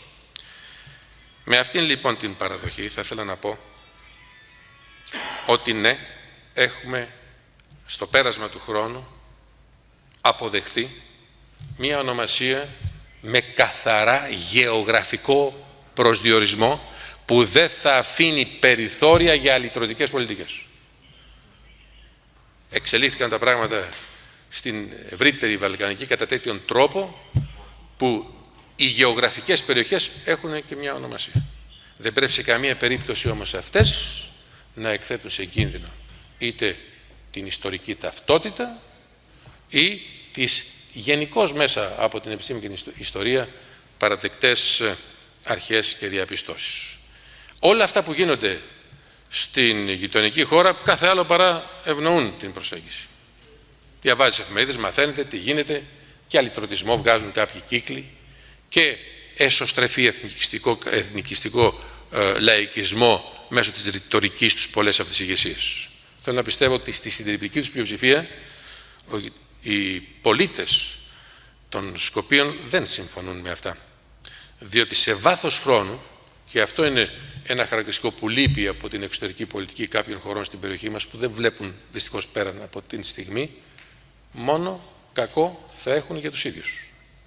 Εμείς μένουμε σταθερά στη θέση αυτή, είμαστε ανοιχτοί σε έναν διάλογο κάτω από την αιγίδα του Οργανισμού Ηνωμένων Εθνών. Θα έχω την ευκαιρία να δω και τον κύριο Νίμιτς, όπως και την πρώτη μέρα φτάνοντας εκεί, κατευθείαν την Κυριακή συναντιέμαι και με τον Γενικό Γραμματέα του ΟΗΕ για να ξεκαθαρίσουμε κάποιες έννοιες και να ζητήσουμε και από τον διεθνή παράγοντα και κυρίως από τον Οργανισμό Ηνωμένων Εθνών να είναι ακόμα πιο παρεμβατικός και όχι απλώς να παρακολουθεί την εξέλιξη μιας διαδικασίας που κράτησε πολύ και ζημιώνει πέραν των άλλων και την υπόθεση της ασφάλειας σε μια ιδιαίτερα ευαίσθητη περιοχή και της σταθερότητας και της συνεργασίας, όπως είναι η Βαλκανική, που στα εισαγωγικά μου σας είπα πώς την αντιλαμβάνονται όσοι ξέρουν στον κόσμο από διπλωματία και ιστορία.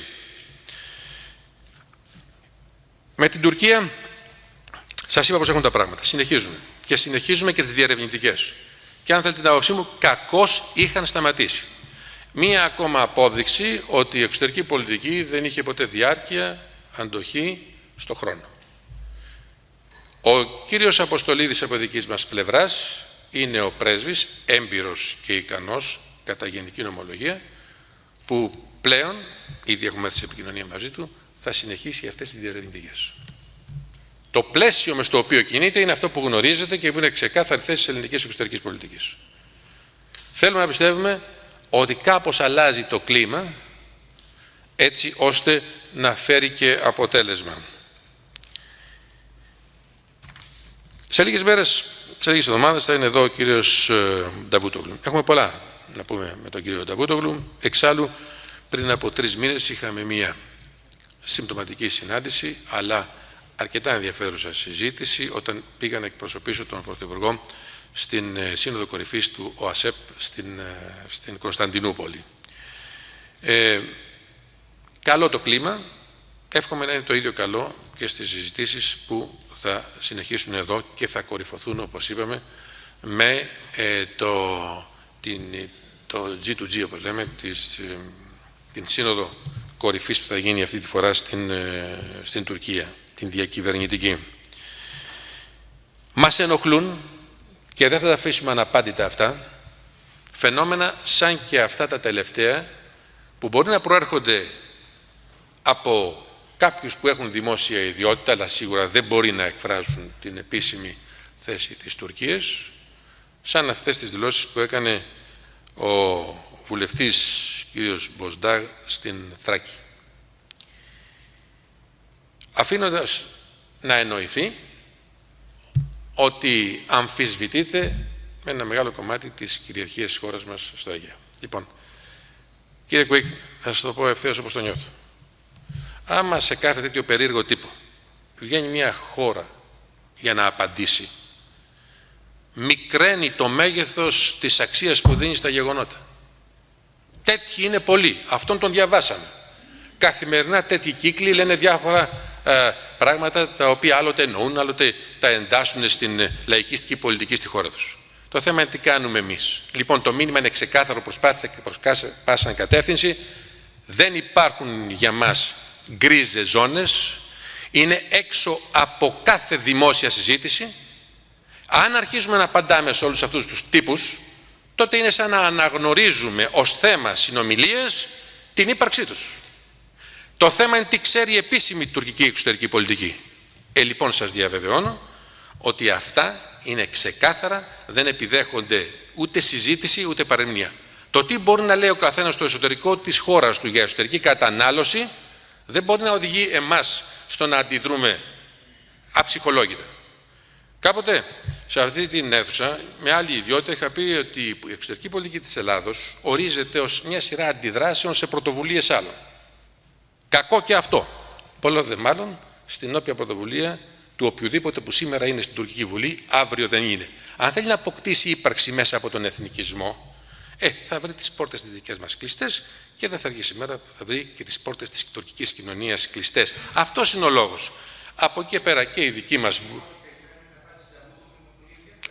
Θέλετε να σας πω κάτι, ούτε υπήρξε, γιατί έγιναν, μην νομίζετε ότι δεν έχουν γίνει και κάποιες κινήσεις, καμία επίσημη αντίδραση, αλλά ούτε και αποδοχή των όποιων αιτιάσεων του οποιοδήποτε πολιτικού στην Τουρκία.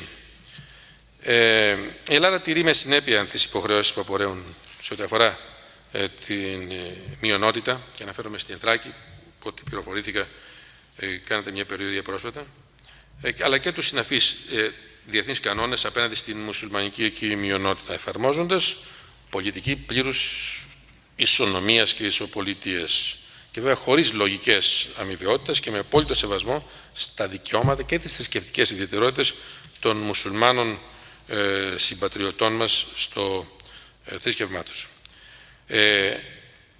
Έρχονται πολλοί που επισκέπτονται τη χώρα μας. Μπορούμε να κλείσουμε τα σύνορα. Πόσοι και πόσοι από αυτήν την αίθουσα δεν έχετε επισκεφθεί την Τουρκία? Γιατί κάθε φορά που εμφανίζεται ένας επισκέπτης κάποιοι φοβούνται?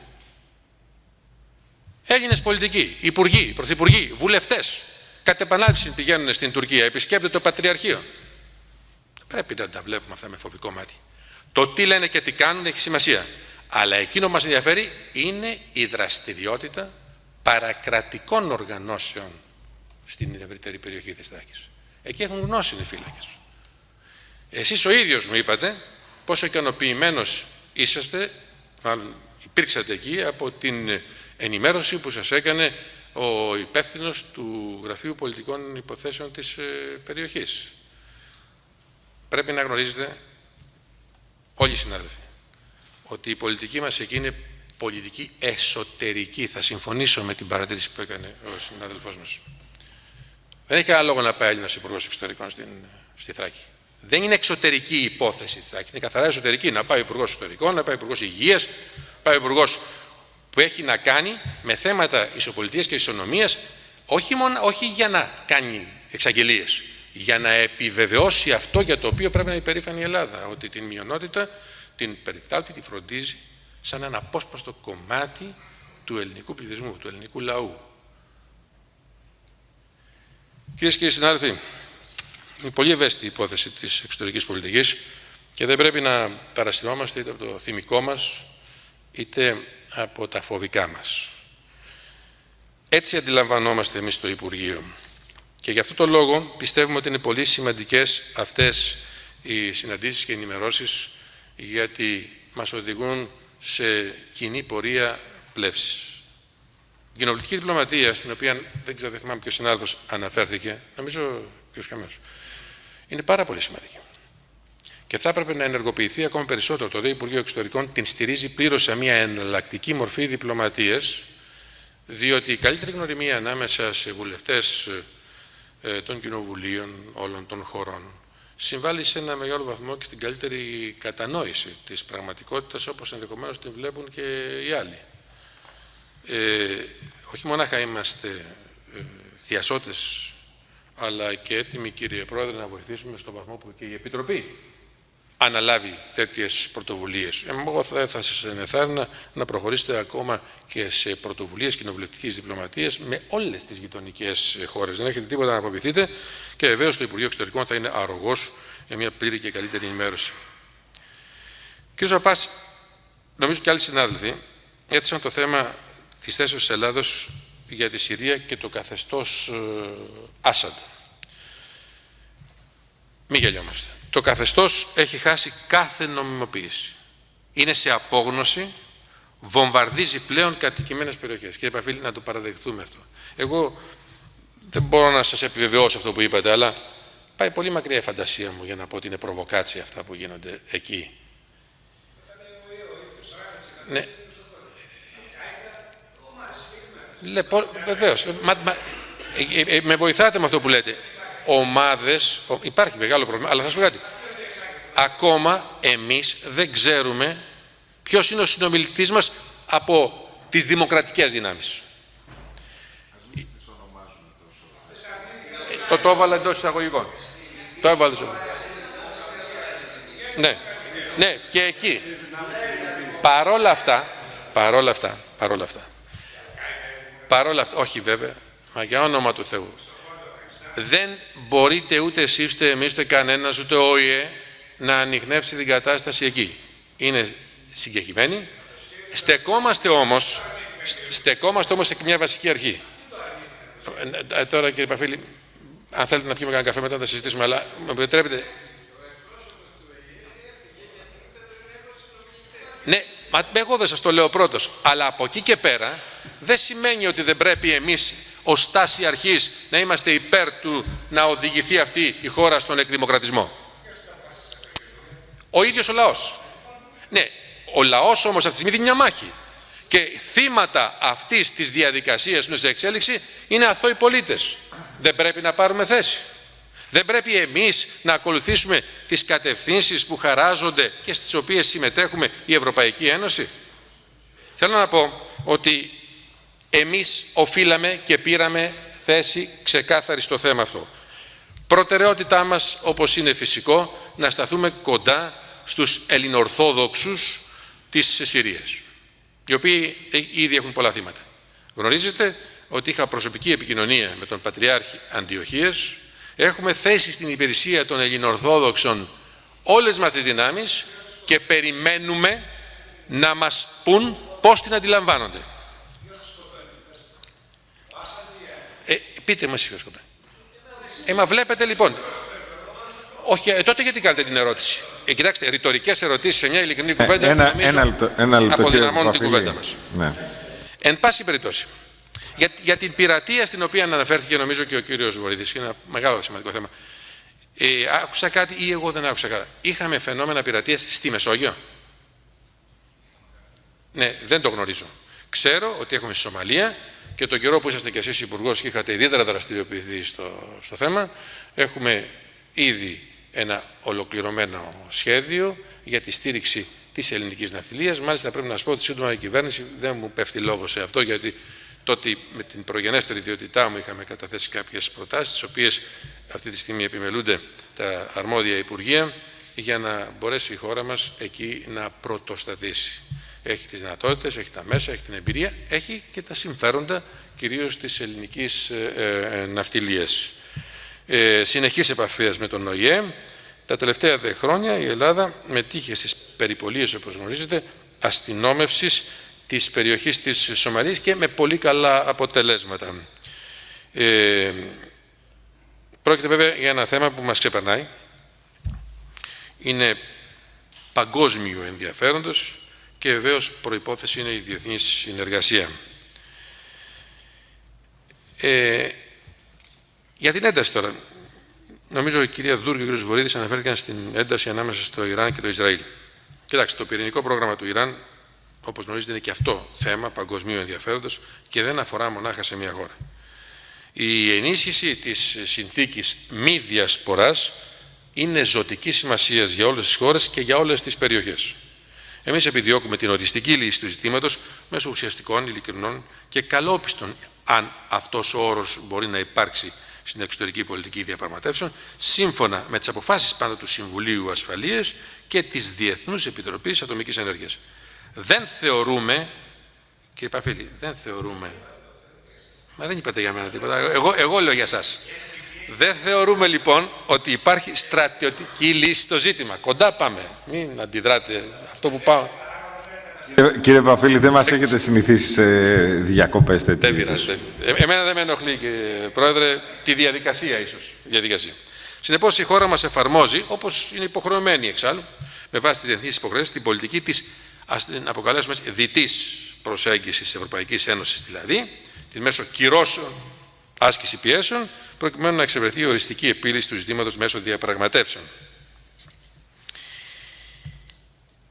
Συζήτηση έγινε, μάλλον ερωτήματα τέθηκαν πολλά και για τις βίζες. Το είπε η κυρία Γκερέκου και νομίζω ο κ. Καμένος και άλλοι συνάδελφοι. Είναι πάρα πολύ σημαντικό. Η Ελλάδα είναι μια τουριστική χώρα, είναι μια χώρα η οποία αυτή τη στιγμή ζητάει επενδύσεις. Θα συμφωνήσω με την παρατήρηση ότι ο οικιστικός τουρισμός τον τελευταίο καιρό ανθεί.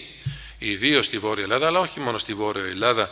Έχουμε πάρα πολλούς που αγοράζουν σπίτια στην Ελλάδα ως παραθεριστικές κατοικίες και θέλουν οι άνθρωποι το αυτονόητο να μπορούν να μπαίνουν και να βγαίνουν από την ώρα που έχουν και περιουσιακά στοιχεία στη χώρα μας. Το όλο καθεστώς των θεωρήσεων επανεξετάζεται. Ναι και ναι, προτιθέμεθα να το θέσουμε σε μία από τις επόμενες συνόδους που θα γίνουν στην Ευρωπαϊκή Ένωση, ώστε να εξευρεθεί μία φόρμουλα, μιας και νέα δεδομένα έχουν δημιουργηθεί στην Ελλάδα.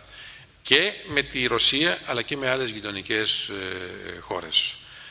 Θα πρέπει να είμαστε λίγο πιο ευέλικτοι εκεί, αλλά και να εξηγήσουμε πώς έχουν τα πράγματα. Έχουμε όμως και εντυπωσιακά αποτελέσματα. Ζήτησα να μου δώσουν εδώ μια κατάσταση από την μέχρι τώρα άσκηση της νέας πολιτικής μας για τις βίζες. Λοιπόν, έχει ενδιαφέρον αυτό για την ενημέρωσή σας. Τα στατιστικά στοιχεία χορηγηθισών θεωρήσεων για το πρώτο οκτάμηνο του 2012 σε σχέση με το τι γινόταν πέρσι εμφανίζονται πάρα πολύ θετικά. Από Μόσχα. Με την εγκατάσταση αυτών των 10 visas enters, όπως λέγονται, έχουμε κάνει δηλαδή outsourcing την διαδικασία, απλώς εμείς την επικυρώνουμε με βάση τις προβλέψεις της συνθήκης Σέγγεν, είχαμε από την Μόσχα αύξηση 29,15%, δηλαδή 490, κοντά 500.000 θεωρήσεις. Από την Κίνα, όπου έγιναν τα πρώτα βήματα, είχαμε αύξηση 48,92%, μικρός ο αριθμός, γύρω στις 7.000, αλλά δείχνει τι μπορούμε να πετύχουμε. Από το Πεκίνο αύξηση 13,3%, από το Κίεβο αύξηση 74% και από την Ανδριανούπολη αύξηση 34,36%. Είναι υποφελία του ελληνικού τουρισμού και της ελληνικής οικονομίας και προς την κατεύθυνση αυτή συνεργαζόμαστε. Θα έχετε ενήμεροι και των πρόσφατων δηλώσεων που κάναμε από κοινού με την Υπουργό Τουρισμού στο Υπουργείο μας. Νομίζω η κυρία Γιαννακάκη ρώτησε για το Κόσοβο, αν δεν κάνω λάθος. Η θέση, κυρία Γιαννακάκη, για το Κόσοβο είναι γνωστή της Ελλάδος. Στην περιοχή μας όλα αυτά τα ανοιχτά ζητήματα που υπάρχουν απαιτούν και εκεί μια θετική προσέγγιση, μια θετική διαπραγμάτευση για να κατορθώσουμε να έχουμε μια συναντική λύση. Δεν το έχουμε αναγνωρίσει το Κόσοβο. Από την άλλη μεριά όμως θέλουμε να λειτουργήσουμε ως ένας μοχλός για να εξευρεθεί επιτέλους μια λύση. Πρόσφατα μας υπευλήθηκε ένα αίτημα για να ανοίξει το Κόσοβο στην Αθήνα ένα γραφείο αντιπροσωπείας. Σε καμία περίπτωση, επειδή γίνει και με άλλες χώρες, και αν αυτό γίνει, δεν θα είναι με διπλωματικό καθεστώς. Η Ελλάδα στηρίζει τις διαπραγματεύσεις ανάμεσα στις δύο πλευρές και εργάζεται βέβαια, και αυτή είναι μια βασική μας αρχή, το ξέρετε εξάλλου, επάνω στο γνωστό ζήτημα της διεύρυνσης με την ένταξη των Δυτικών Βαλκανίων. Με άλλα λόγια, πρέπει να ξεκαθαρίσουμε ότι η περιοχή μας δεν αντέχει άλλες τρύπες. Είναι πολύ ευαίσθητη η περιοχή της Βαλκανικής, ακόμα δεν έχει απαλλαγή και το εξήγουσαμε πρωτήτερα από σύνδρομα του παρελθόντος. Όσο περισσότερο διευθετούνται αυτά τα ζητήματα, τόσο καλύτερο είναι για όλους μας. Η απόφαση ISG θέτει ουσιαστικά τους Κωσοβάρους προ σημαντικών ευθυνών μετά την ενδυνάμωση της κρατικής οντότητας. Ελπίζουμε τώρα πως και η κωσοβάρικη πλευρά θα επιδείξει την αναμενόμενη υπευθυνότητα, βέβαια πάντοτε προς όφελος και των δικών της συμφερόντων και της περιφερειακής ασφάλειας. Και βέβαια θα απόσχει στο βόρειο Κόσοβο μονομερών ενεργειών που θα προκαλούσαν ανεπιθύμητη κλιμάκωση. Για τις γκρίζες ζώνες του κ. Κουίκ τα είπαμε. Για τον μισό λεπτό, γιατί μου βάλατε πολλά σήμερα. Για την μισό λεπτό θα φτάσουμε, γιατί κάτι άλλο είχε πει, νομίζω, αυτά τα 10 κέντρα. Ναι. Για τη χρήση του όρου Βόρειος Ήπειρος. Θα τα πείτε του κυρίου Παπά. Λοιπόν, προσέξτε, ως προς τον όρο αυτό, πέραν της σημασίας του ως γεωγραφικού προσδιορισμού, φέρει επιπρόσθετα για τη χώρα μας ένα εκ των πραγμάτων, θεμιτό για γνωστούς ιστορικούς λόγους, συναισθηματικό φορτίο. Η Ελλάδα θεωρεί πως οι ελληνοαλβανικές σχέσεις πρέπει να οικοδομηθούν. Αυτά μου λένε και κάποιοι άλλοι. Εσείς δεν είστε ψηφοφόρος μου. Πάντως, ακούσατε κύριε Παπά και τις απαντήσεις στα προηγούμενα σημεία που θίξατε. Σας ευχαριστώ. Η Ελλάδα λοιπόν θεωρεί πως οι ελληνοαλβανικές σχέσεις πρέπει να οικοδομηθούν με σεβασμό στο παρελθόν και την ιστορία των δύο λαών, αλλά και με το βλέμμα, θα συμφωνήσετε πλέον, προς το μέλλον και το όραμα για την κοινή μας πορεία στην μεγάλη ευρωπαϊκή μας οικογένεια. Γνωρίζω το περιεχόμενο, μιας και είστε παρόν τώρα και ο πατής, σχετικής ερώτησης που έχετε υποβάλει στο Υπουργείο Εξωτερικών, και η απάντηση είναι έτοιμη και θα σας περιέλθει, φαντάζομαι, αύριο. Για αύριο είναι στην Βουλή. Τώρα, ο κύριος Δήμας ρώτησε σχετικά με τις διυπουργικές συναντήσεις Κίνας, έτσι, καλά τα λέω, Σαουδικής Αραβίας και Ρωσίας μέσα στο 2012. Σε συνεργασία λοιπόν όλα αυτά γίνονται με το Υπουργείο Ανάπτυξης, με το πρόγραμμα Invest in Greece, και οργανώνουμε οικονομικές αποστολές σύντομα στη Σαουδική Αραβία και αργότερα σε όλες τις ενδιαφέρουσες χώρες. Και εδώ, κύριε Πρόεδρε της Επιτροπής, θα ήθελα να σας πω ότι σε αυτές τις αποστολές συμμετέχουν επιχειρηματίες, αλλά δεν συμμετέχουν βουλευτές. Εγώ πιστεύω ότι θα πρέπει να είναι παρόντες και πολιτικοί εκπρόσωποι σε αυτές. Είναι πολύ σημαντικές, είναι διευρυμένες, είναι μεγάλες. Νομίζω ότι μόνο καλό θα φέρνει. Ο κύριος Δρίτσας αναφέρθηκε στην πολιτική επενδύσεων και εξαγωγών και το είπαμε και στην αρχή, η εξωστρέφεια είναι βασική προτεραιότητα της πολιτικής μας και στο πλαίσιο των ενεργειών του δικού μας Υπουργείου στόχος είναι η αξιοποίηση του δυναμικού των δικτύων των εμπορικών μας ακολούθων στο εξωτερικό. Στην κατεύθυνση αυτή, βέβαια, έχουμε ήδη ανακοινώσει, ίσως είστε ενήμερος για αυτά, τα είπαμε προχθές κι άλλο και στο Υπουργείο, προγράμματα του ΕΣΠΑ. Η οικονομική διπλωματία αυτόν τον καιρό καθίσταται ίσως μία από τις σημαντικότερες εναλλακτικές διπλωματίες εχμής για τον τόπο μας. Δεν είμαι σε θέση σήμερα να σας απαντήσω, γιατί εκπονείται ένα πρόγραμμα το οποίο θα έρθει και εδώ στη Βουλή, για να δούμε πώς μπορούμε να ενισχύσουμε περισσότερο τον ρόλο των εμπορικών μας ακολούθων ή του δικτύου αυτών που τώρα είναι ενσωματωμένο στο Υπουργείο Εξωτερικών. Το συζητούμε και μαζί τους, αλλά πάνω απ' όλα πρέπει να υπάρξει μια κεντρική κατεύθυνση. Διότι τα χρόνια που πέρασαν, ναι μεν έγινε δουλειά, αλλά όχι στο βαθμό που θα θέλαμε. Είναι, όσο και αν αυτό είχε παράδοξο για την εποχή μας, ελκυστική η Ελλάδα οικονομικά μέσα από την κρίση και για επενδύσεις και για εξαγωγές. Όλα αυτά τα προγράμματα, Invest in Greece, εάν συνδυαστούν και με τις πολιτικές των συνεμπλεκόμενων Υπουργείων, μπορούν να δώσουν θετικά αποτελέσματα.